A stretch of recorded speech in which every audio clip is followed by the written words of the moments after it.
And my guest now, Ceng Sagnic, a researcher at the Moshe Dayan Center for Middle East and African Studies. Good evening. Good evening.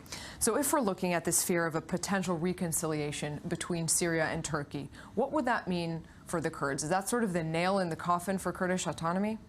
Let's start with this, that there has been no confirmation that there will be a reconciliation between Turkey and Syria, or is it going to be some sort of a counterbalancing the existing crisis?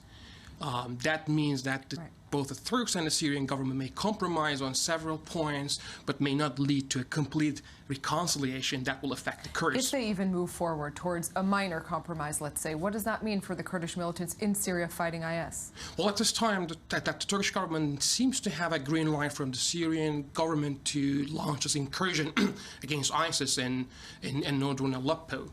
And if this continues this way, which means that the Turkish-backed rebels will not be shot at by the Syrian government when they're marching towards Aleppo, this might be the end of the Kurdish dream of connecting the two cantons, namely the Kobani and Afrin cantons, as the Turkish army will be in between them. But it's not just a fear of Syrian shooting at them, so to speak. Turkey is targeting the Kurds alongside targeting IS, is it not? Yes, but the Kurds still have Americans behind them that will hopefully stop the Turks shooting at them. Let's talk about that, because there was some sort of sense of a betrayal amongst the Kurds from what we've been told over and over on the show, that Washington is backing Turkey in this operation that's also really targeting the Kurds. Is that relationship between the Kurds and Washington still strong?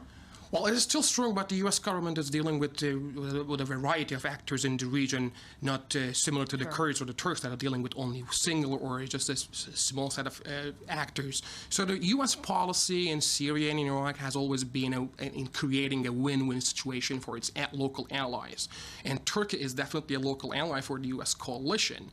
So creating a win-win situation between the Kurds and Turkey, that will include a buffer zone between the two forces, so there will be no intra-coalition clashes on the ground. But while the Kurds will be busy with their own work against ISIS towards